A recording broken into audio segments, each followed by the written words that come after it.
নিজের হাতে কোনো কিছু তৈরি করে খেতে পারলে আসলে মজাই লাগে। আর যদি সেটা হয় প্রথমবার, তাহলে তো কোনো কথাই নেই। তো চলুন দেখা যাক আজকে আমি কি বানাচ্ছি। হাই গাইজ, আসসালামু আলাইকুম। কেমন আছেন সবাই? আমি আজকে বানাচ্ছি মোগলাই পরাটা।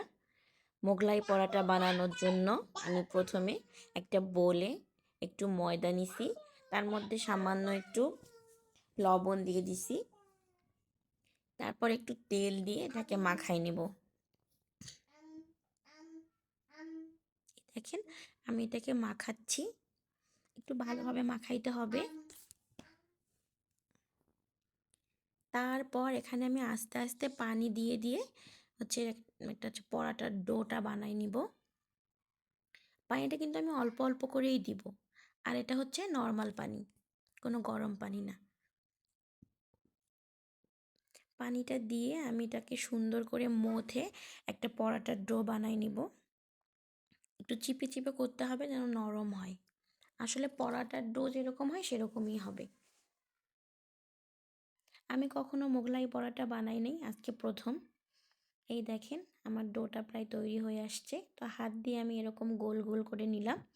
গোল করে নেওয়ার পর এটার উপরে আমি হাতে একটু তেল মেখে একটু তেল দিয়ে দেব। তাহলে এটা কিছুক্ষণ পর আরও অনেকটা নরম হয়ে যাবে।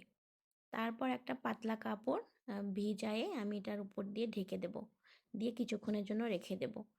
এরই মধ্যে এপাশে আমি পরোটার পুরটা বানাই নিব।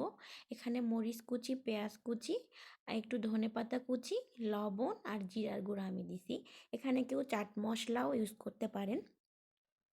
আমার চাট মশলা ছিল না, তাই আমি এখানে ভাজা জিরার গুঁড়াটা অ্যাড করছি। এটাকে খুব ভালোভাবে মথে নিতে হবে। একটু মানে সফট হয়ে আসলে ঘ্রাণটা খুব সুন্দর আসবে। তারপরে এখানে ডিম দিয়ে আমি ডিমটা খুব ভালোভাবে ফেটে নেব। আমি একটা ডিমেই দিছি, কারণ আমি একটা পরোটাই বানাবো। তারপরও আমার ডিমের পরিমাণটা একটু বেশি হয়ে গেছিলো, আপনারা পরে দেখলেই বুঝতে পাবেন। তারপর আমি পরোটার ডোটা নিয়ে এই যে বেলনি দিয়ে বেলবো। আমি হচ্ছে যে খুব ভালো পিঠা বেলতে পারি না, তবে চেষ্টা করতেছিলাম, কারণ আমার গোল গোল ঘোরে না। তো পরাটাটা এভাবে এই যে বানায় নিতে হবে, বেশি মোটাও না বেশি চিকনও না, একটা পরিমাণ মতো। এই যে বললাম না যে আমার ডিমের পরিমাণটা বেশি হয়ে গেছিলো পরাটা অনুযায়ী। দেখেন, এপাশে ওপাশে ছড়াই গেছে, তো কেউ কিছু মনে করবেন না, যেহেতু প্রথমবার। কিন্তু খেতে কিন্তু বেশ মজা হয়েছিল। একটু এপিট ওপিট খুব ভালোভাবে ভেজে নিতে হবে। এই যে আমার পরোটাটা প্রায় হয়ে আসছে, যে লাল লাল করে ভেজে নিচ্ছি।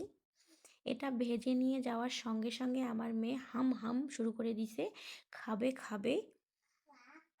হ্যাঁ, খুব মজা হয়েছিল কিন্তু। আমার মেয়ে, আমার বর বলছে, আমার মেয়ে যদি বলতে পারে না, আমার বর বলছে যে অনেক মজা হয়েছিল।